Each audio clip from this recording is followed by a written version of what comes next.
Good morning. Tara magbasa na tayo ng ating libro guys. Magandang balita Biblia. Today is 13 October 2023. Nandito na tayo sa aklat ng 2 Samuel chapter 23. Mga huling pangungusap ni David. Basa 2 Samuel chapter 23 verse 1. Ginawang dakila ng Diyos si David, anak ni Jesse. Siya ang lalaking pinili ng Diyos ni Jacob upang maging hari. Siya rin ang may akda ng magagandang awit para sa Israel. Ito ang kanyang mga huling pangungusap. Verse 2. Nagsasalita sa pamamagitan ko ang Espiritu ni Yahweh. Ang salita niya ay nasa aking mga labi. Verse 3. Nagsalita ang Diyos ng Israel. Ganito ang sinabi niya sa akin. Ang haring namamahalang may katarungan at namumunong may pagkatakot sa Diyos. Verse 4 ay tulad ng araw sa pagbukang liwayway, parang araw na sumisikat kung umagang walang ulap at nagpapakislap sa dahon ng damo pagkalipas ng ulan. Verse 5, gayon pagpapalain ng Diyos ang aking sambahayan dahil sa aming tipan na walang katapusan, kasunduang mananatili magpakailanman. Siya ang magbibigay sa akin ng tagumpay, ano pa ang dapat kong hangarin? Verse 6, ngunit ang mga walang takot sa Diyos ay matutulad sa mga tinik na itinatapon. Walang mga has dumampot sa kanila. Verse 7, at upang sila'y ipunin, kailangan ang kasangkapang bakal. Kapag naipon naman, sila'y tutupukin. Mga magigiting na kawal ni David. 2 Samuel chapter 23 verse 8, ito ang mga pangalan ng mga magigiting na kawal ni David. Ang una ay si Basivit na taga-Takimon. Siya ang pinuno ng pangkat na kung tawagi ang tatlo sa isang labanan. Nakapatay siya ng 800 kalaban sa pamamagitan lamang ng kanyang sibat. Verse 9, ang pangalawa ay si Eleazar na anak ni Dodo mula sa lahi ni Ahohi. Siya ang kasama ni David sa Pasdamim nang sila'y lusubin ng mga Filisteo.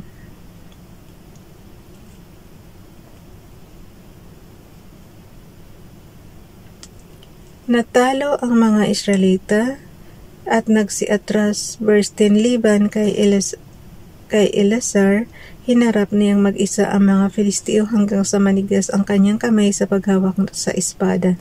Ngunit pinagtagumpay siya ni Yahweh ng araw na iyon. Pagkatapos ng labanan, saka pa lamang bumalik ang kanyang mga kasamang kawal para samsaman ang mga kaaway na napatay niya.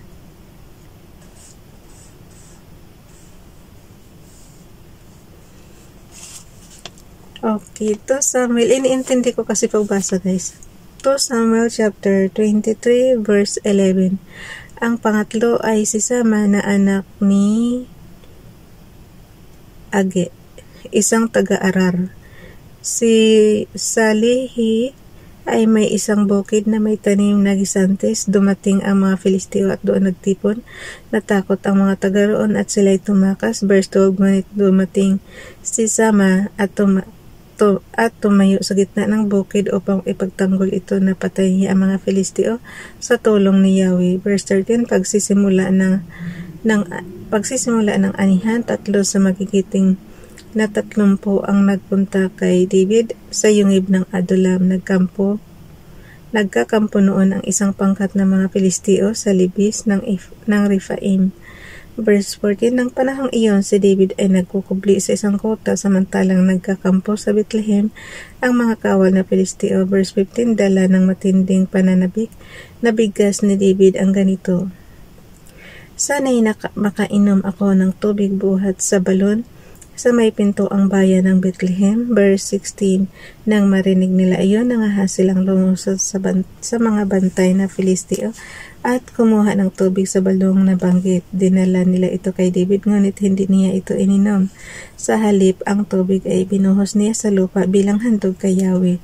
Verse 17, sinabi niya, hindi ko ito kayang inumin, Yahweh, para ko na rin iinumin ang dugo ng mga nagtaya ng kanilang buhay upang makuha ito. Minsan pang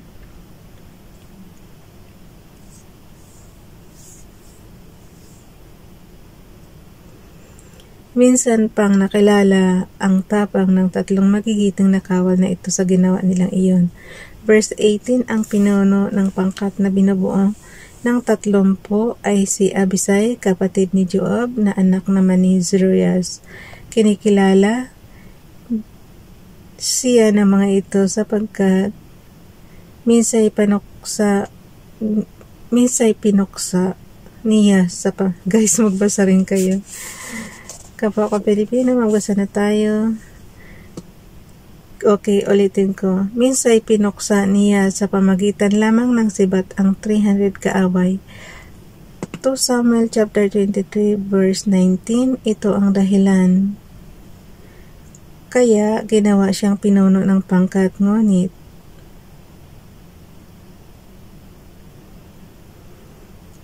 kahit kinikilala siya sa 30, hindi pa rin siya kasintanyag ng 3 magigiting. Verse 20, si Binayas na anak ni Joyadang taga-Kabzel ay isa ring magigiting na kawal sa maraming pakikipaglaban siya. Guys, kung sa panahon natin ngayon babanggitin lahat ng magigiting, baka buong Bible mailalagay ang mga pangalan. Sa dami ng magigiting na sundalo.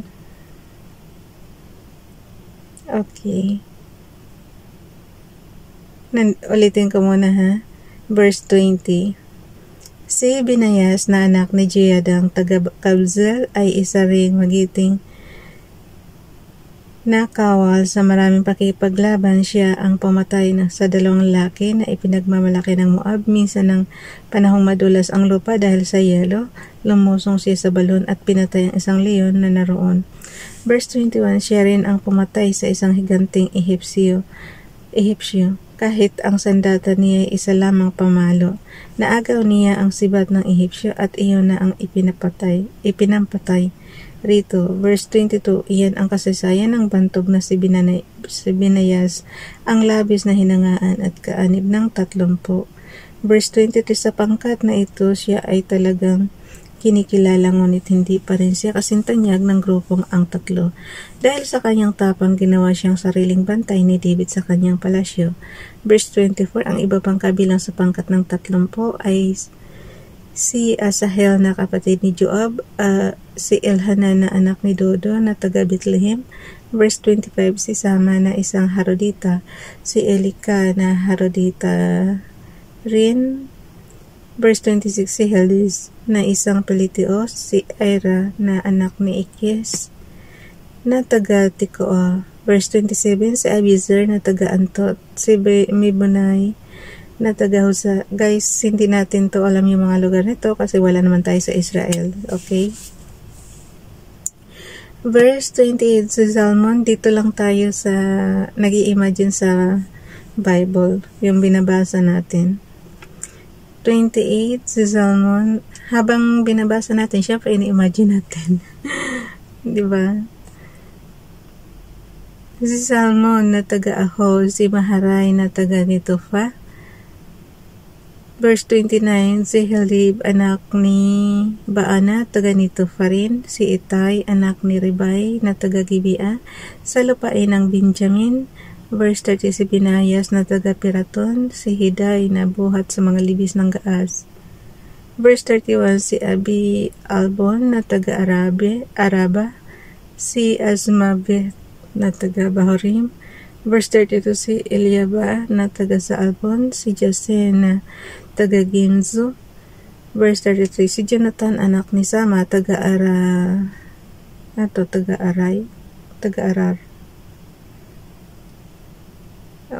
Warp na kasi guys, sobrang luma na itong Bible na to. Kailan ba ito binigay? February 16, 2013. So 10 years na pala ito. Yung binabasa nating libro guys, 10 years na binigay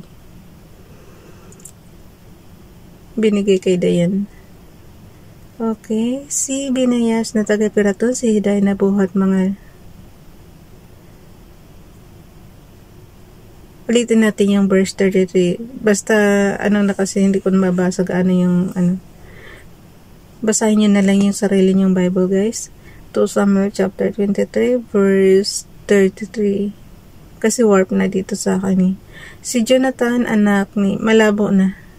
Si Jonathan, anak ni Sama, taga-Arar. Si anak ni Sarar, taga-Arar din. Arar nga yan, guys. Ayan o, taga-Arar din.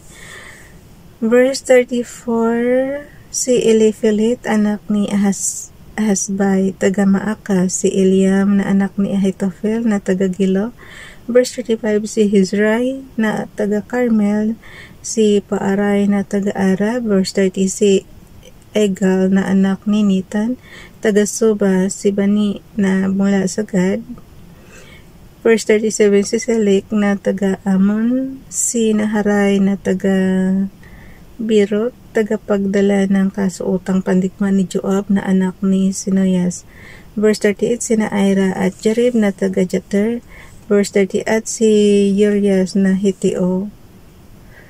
Napatay ito si Urias, asawa ito ni Abigail ko yun. Tapos naging asawa ni Bathsheba pala. Tapos naging asawa ni King David. Verse 30, at si Urias na Hitio, may 37 magigiting na kawal si David. 37 magigiting na kawal si David. Okay, bukas na itong nagsagawa ng census si David. 2 Samuel chapter 24. Bukas na ito, guys.